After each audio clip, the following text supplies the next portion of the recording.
Hello, beloved. I realized as I was thinking about making this video today that you, whoever you are, whether I know you yet, whether I know your name, whether I know your face yet or not, whether I have met you and met your spirit, you are beloved. I was talking with a friend the other day, and in describing myself, I said, well, I start from the place that I love people, and that is my starting point. So, hello, beloved. Especially Alan and Tina. This message is for everyone, but I just want to reinforce the spirit of the video that I created yesterday that is specifically discussing the principles of mindfulness and the infinite creator that we are, and how it applies to one's physical issues with one's physical body. Okay, a couple of things, just random things. But one of them is that, as I wrote in my reply to you, Alan, you were talking about being afraid, and you were talking about feeling fear. And one of the things, one thing that I want to impress or speak about here first is that fear does not have to be something that we try to avoid. Fear can be used. The energy of fear can be used. I have up on my wall here a number of phrases and guideposts that I have put up on my wall that I see every single day. And one of them is that fear is my counselor, not my jailer. The energy of fear can be very strong. I know it intimately because fear waits for me every morning. I deal with fear every single morning, and there are many days when it is truly crushing. And if I allowed the fear to take over without utilizing it as a tool, then I would be crushed. Fear instead can be an energy that we transmute. Fear can also be an indicator. It is a feeling that our body is telling us that something doesn't fit us. So I would venture to offer to you that what the doctors are telling you, and I will talk a little bit more about this too, but what the doctors are telling you is causing you fear. And you could see that, or I would say that I would see that as your body telling you this does not fit you. That's one point. Another point is, and again, I'm referencing my own experience with my journey of being an infinite creator, of what it is that I am bringing into my life experience on a daily basis. For me, it's a little bit different. I am bringing in levels of fitness. I am bringing into my experience wealth. I am bringing in specific, but it doesn't matter what it is. It just matters that we remain in that state of understanding and seeing and being that we are the infinite creators of our experience.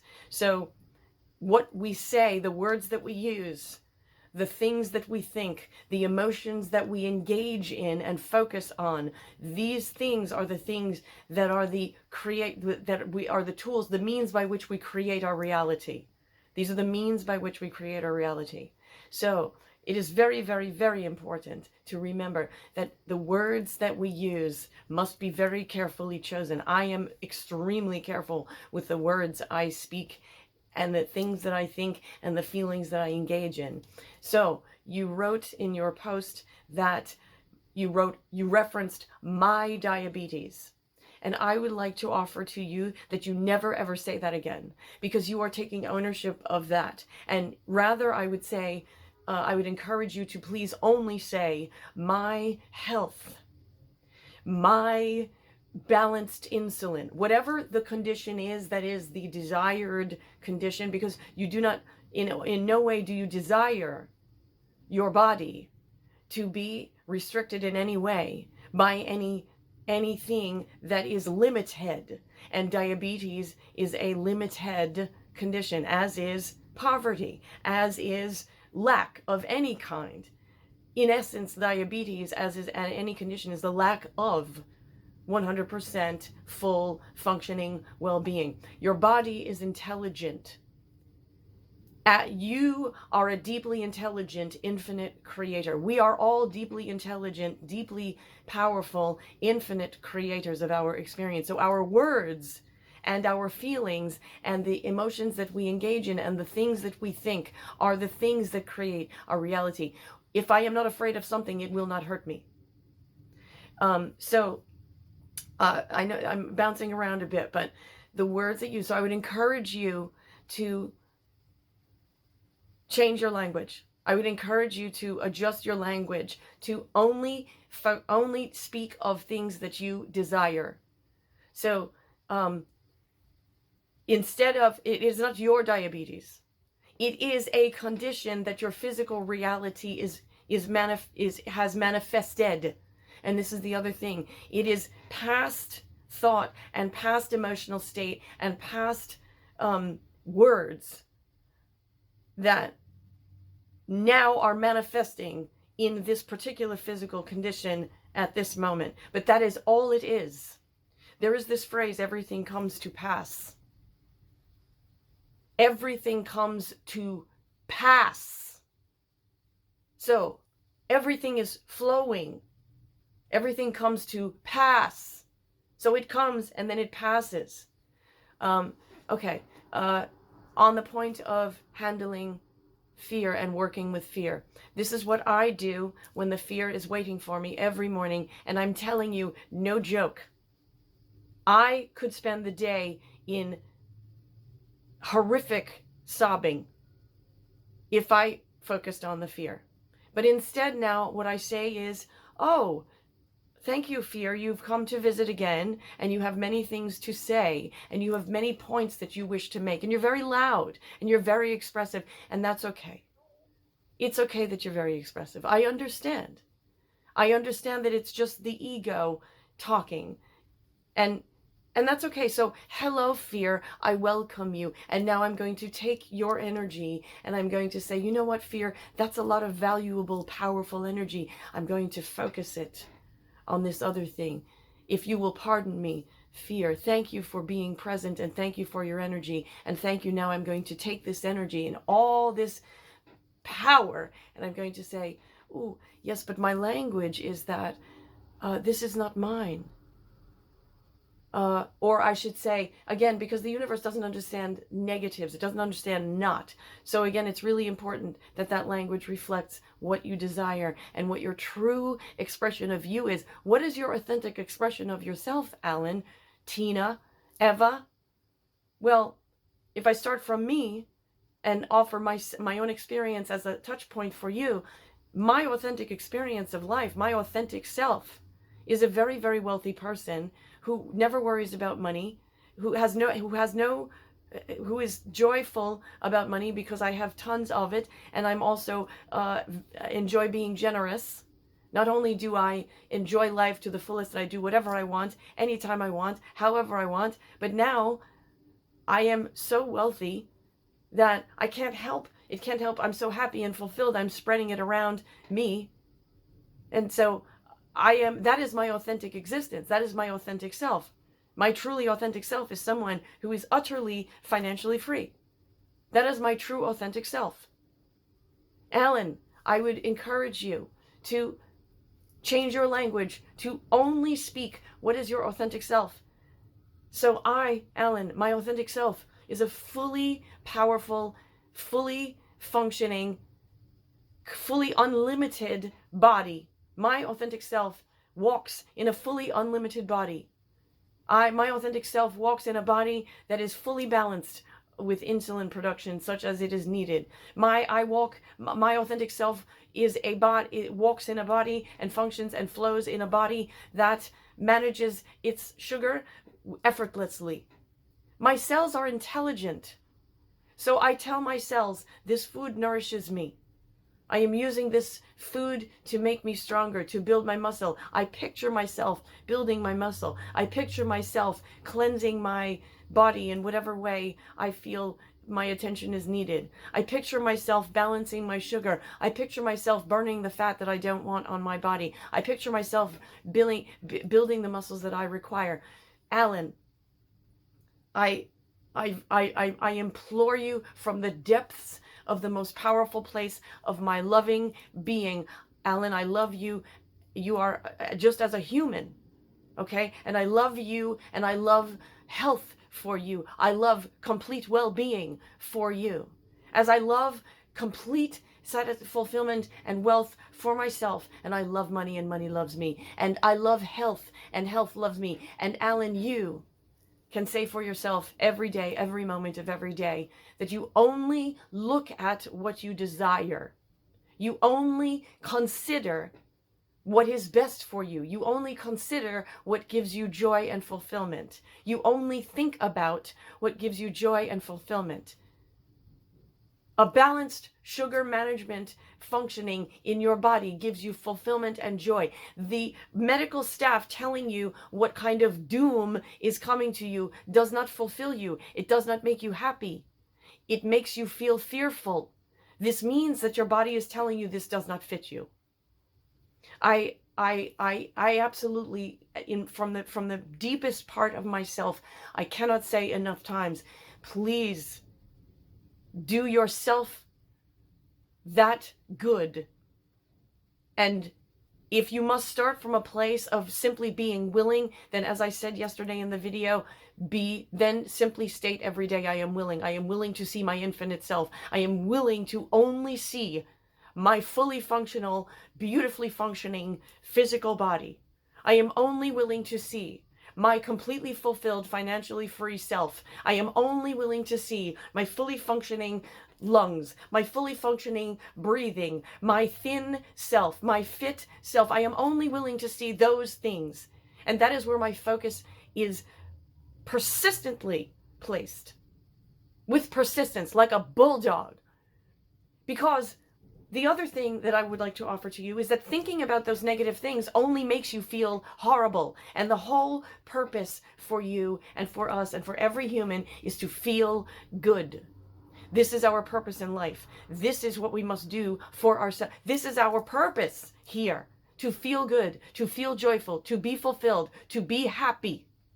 And by virtue of that, by focusing on yourself, and yes, you must be selfish, because by being selfish and being happy and being fulfilled, that is the only way, that is the only pathway by which you would then have positive influence around you in the world. Do not think for a moment that by suffering that you can bring well-being to someone else or bring happiness to someone else, because you can't. To this point about being selfish, be selfish because it is your duty. It is your integrity to be selfish. By being selfish and taking care of your spirit and being happy and being fulfilled, by that means only does that goodness spread out of you unto the people around you. But if you starve yourself, then you cannot feed another.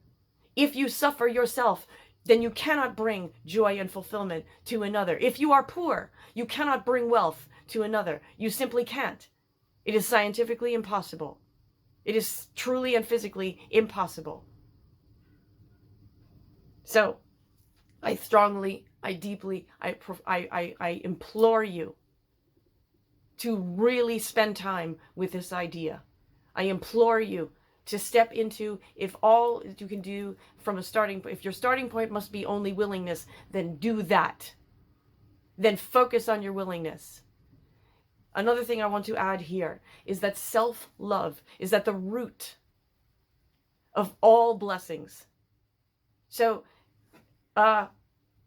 you can do an exercise. You can write down things that you don't like about yourself. Okay. Whatever they are. And then take that first item on the list and look at it and read it and say to yourself, if I were completely accepting and loving of myself, how would I treat that thing that I don't like? How would I see myself with regard to that thing that I've written on this list that I don't like about myself if I were truly and 100% loving and accepting of myself. Oh, well, in that case, I would simply say, well, I'm going to change my language and my thought about this thing. And I'm not going to focus on how much I don't like that thing. I'm not going to focus on that thing as a negative. I'm going to focus on whatever the positive thing is that is the desire in my heart, that the lack of which the emotions are producing this negative experience in me. So when it comes to my language, again, speaking about my own experience, I do not say anything to the degree of my poverty. I do not say that. I never say that.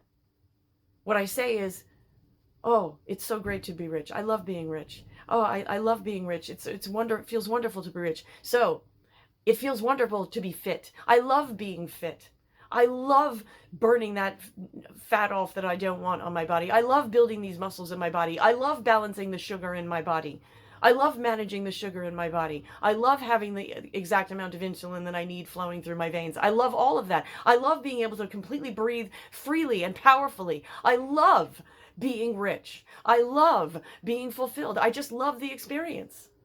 And you just keep your focus entirely on what it is that you love that makes you happy.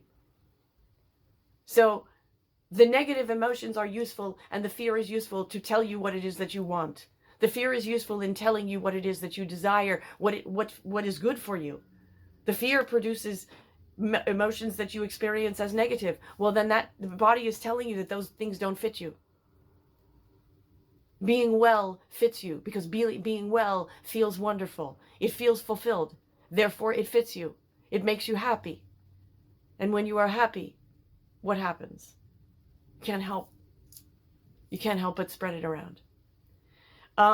Last thing, you say, well, I can't see this, and all the medical people, they know, and all this stuff. But remember what I told you yesterday about Mr. Morris E. Goodman. All the medical people told him, you're done for. Because they only had a limited understanding from a physical place, and that is limited. And we are infinite creators of our experience of life. In every aspect, all of the things that the persistent physical reality persists in pushing, okay? Yes, it is very loud. Yes, it is very present. Yes, we see examples everywhere, but we must always remember, anything that we do that we believe in becomes reality. I know that I can find references in my own experience. What I believe in becomes more in my life. What I believe in grows in my experience. So it is true for all of us, every person, because the law does not distinguish. The law of attraction, the law of creation, the law of our infinite status as divine creators of our experience does not distinguish between person to person to person. It simply responds to how we utilize these laws. These are laws. Just as gravity is a law. If I don't believe that gravity works, I will still hit the ground when I jump out of a window. Gravity is utterly indifferent to who may wish to apply or not apply, or respect or not respect the laws of gravity. So it is with the law of creation and the law of attraction and our infinite divine status as the divine creators of our experience. I had to dub this in because there was an interruption. Unfortunately, I did not turn on Do Not Disturb on my phone. And as always, when I do videos, of course, someone always calls in the middle of a video.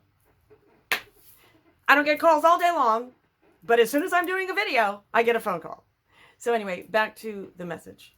So there's another thing I'm going to share with you, another quick story I'm going to share with you, and that is when Christopher Columbus traveled to the New World, they came in these large ships. Okay. When the natives saw Christopher Columbus approaching, they didn't see the huge ships because they did not have a word for huge ships. They had never created anything that was a huge ship. They had no experience of an object that is a huge ship. They had no ability to see the huge ship. So what they only saw were these smaller boats that approached from the ships. It was only when they arrived and they explained to the natives that that is a big ship. There was an explanation given of this object here, that they were able to see it. And I just want you to just think about this. I'm not going to try to spend a lot of extra time attempting to go into depth in explaining this. These are concepts. I realize that they are foreign. They are foreign to what we are conditioned to believe from the time that we are brought, that we come into this world. From the moment that we come into this world, we are conditioned to believe things, and we are conditioned so powerfully that we finally, unless we have access to other information, we simply accept them as fact, and they are not. The real fact and the real power is that we are our infinite creators of our experience every second, every millisecond, every moment of we breathing, living. Pardon my clumsy statement here, but it's the emotion that I'm conveying here that I hope is traveling through this portal. So I'll leave you with this, and I hope it is my intention to speak powerfully so that you can adopt this for yourself. I cannot give you what you do not claim. I would love to. I would love to walk up to you and say, here, I'm going to give you this passion that is in my spirit, in my body right now. I'm going to transfer it all to you. But that I cannot do. You must be the person who claims it for yourself. You must. So, to recap, just, okay, your fear is an energy that you can use. It does not have to be something that you try to fight. And another thing, fighting is a form of resistance energy, and that is a low vibration, and that takes you away from where you want to be. It takes you away from being in that place of health and vitality and fulfillment. Be blessed.